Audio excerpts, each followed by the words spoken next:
Hello everybody and welcome to another scintillating episode of Purgatory Ironworks. I am your host Trenton and today I am here to tool you up.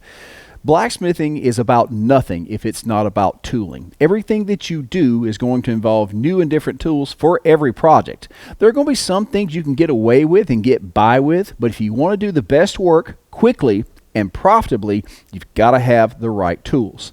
Now, that is absolutely true when it comes to hardy tools. That little square hole in the back of your anvil is probably the most important feature in your entire shop because that allows you to make the anvil a base for hundreds of different labor-saving devices that fit right in. However, it's also one of the more difficult things to make. Here in the shop, if you tried, we can traditionally make a hardy tool, but it is a pain in the butt. I'm going to spend hours fiddling with that thing, and it's rough. So that's why I have a MIG welder, a $2,000 MIG welder to add on top of that.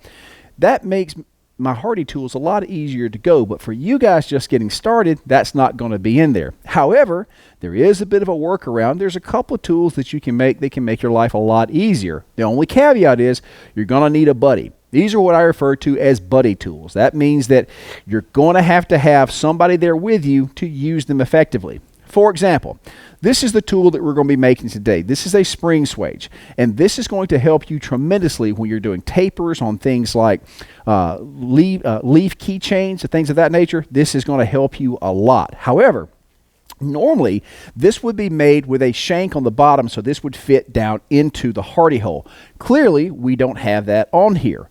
So, if you're going to use it by hand, you got to have somebody to hold it. But what's normally going to happen, the way that this is used, is that your buddy hangs on to the hot work, you hang on to the tool and the hammer, and work it around. But we'll get into a demonstration of that in another video where we actually make one of our leaf keychains. So for this project though, you're going to need nothing more than some 1/2-inch round stock, hot rolled preferably. It's a little bit cheaper. It's going to be 28 inches long, and you're going to measure 10 inches from each end and put a mark. This should leave an 8-inch section in the middle. That 8-inch section we're going to heat and we're going to flatten to about 3/8 of a thickness. This is going to be our ring, and we just need to flatten it. So let me drop this in the fire and we'll get to going. I've got an excellent heat. I'm going to find my mark, and I'm going to start this hammering by laying it over the edge, and I'll make a shoulder. Not a very big one, just a little indentation. And then I'm going to work and flatten this piece down to about 3/8. It doesn't have to be super perfect.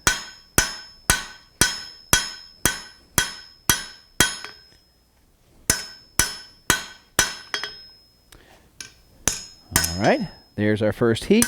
And again, as you're working it, it may want to go catawampus. That's okay. Just try to keep it in line, relatively straight. It really helps in keeping everything neat. But just like that, in one heat, you can see that we've got a nice little flat, and that's all we need. We'll take another heat, flatten this bad boy on out. Let's talk real quick about one of the perks of using a solid fuel forge like I am here. Now, there's a tremendous amount of heat contained in there, but if you'll notice, when I've been working this, I'm actually holding this with my glove, and I'm only about 12 inches away from the hot bits.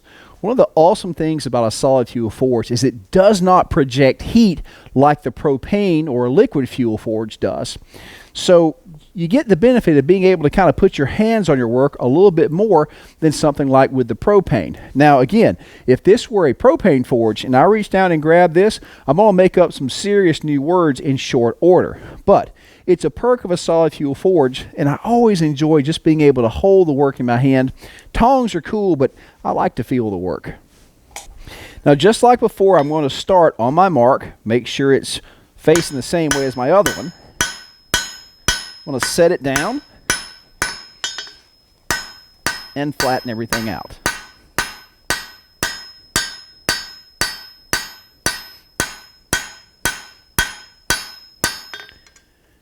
All right.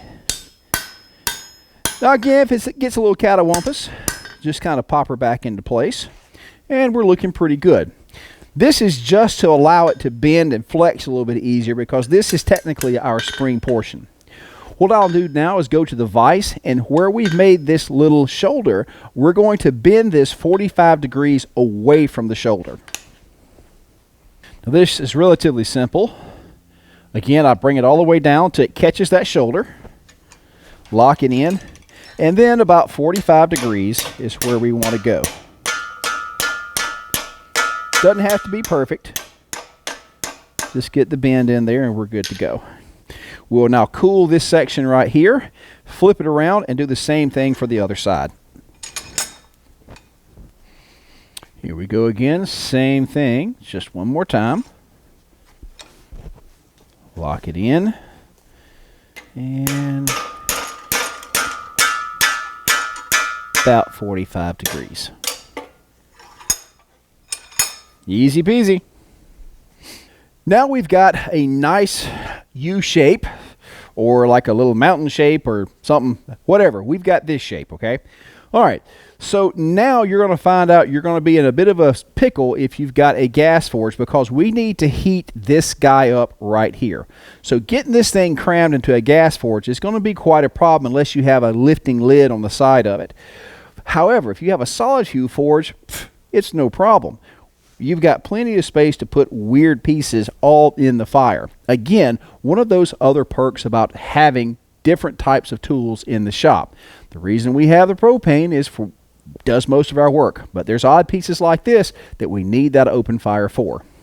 Now, what's going to happen? We will heat this up, and then we're going to bend this around a mandrel. Now, you can bend this around an anvil horn, anything that you have, but the idea is we're going to make a loop out of this guy right here, and as you can see in the finished piece, just like this. And then we'll use a bending hardy to actually close it up and get our spacing right. So let me pop this bad boy in the fire, and we will get to bending. We got a good heat, and we'll come down to our mandrel, and we will hum the He-Man theme song as we do this. Dun dun dun dun dun dun dun dun dun dun dun dun dun.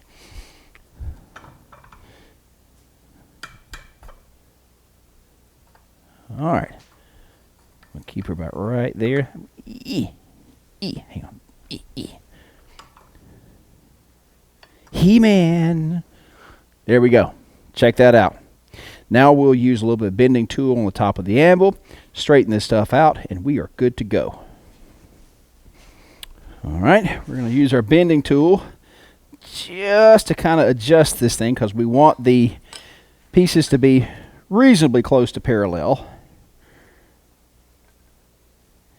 And you can adjust roundness. You can actually take this guy and bump it a little bit. You can change the actual shape of this just by tapping it if you don't want it so round, or make it a little bit more oblong. Couple different things you can do on this, and it's going to be something you're just going to kind of have to play with until you get it looking nice. And it's pretty that's pretty good for government work right there. Let's cool it down and take a look. Okay, everybody, there we go. Your very own spring swage. Now, this is going to come in super handy, as I said, with making those leaf keychains that sell so well, make you a little bit of money with your hobby. This will clean up that transition point from the stock to the taper, make it look really good. And there's also several other decorative elements you can use with this guy right here, including on your knives. So the way that this is used, and I'll demonstrate here, normally what's going to happen is you're going to have your hammer. Let me get my hammer. You're going to have your buddy, well, take it back. The best way to do this is that you actually have the stock in hand and your buddy has the spring swage. So you've got your stock and you've got your hammer. Your buddy holds this on the anvil. You put this into place so you can manipulate the material while you're doing this number here. It will create a groove in round stock or square stock. If you have flat stock, it actually makes a great transition for the tang and your partial tang knives. It's a super handy tool. I'll get to show you this in a couple of the next videos, so be watching. But understand that as you progress along this course in your education, tools like this are going to make the difference between okay work and really good work. Tooling is king in blacksmithing. So, There we go. Are you not entertained? Folks, thank you guys for watching. I appreciate it. Please, please, please leave a like, leave a comment. Let us know what you think. God, I hate saying this. Let us know what you think about the video in the comments below. At any rate, guys, thank you for watching. I'll catch you later. Hope you enjoyed the show.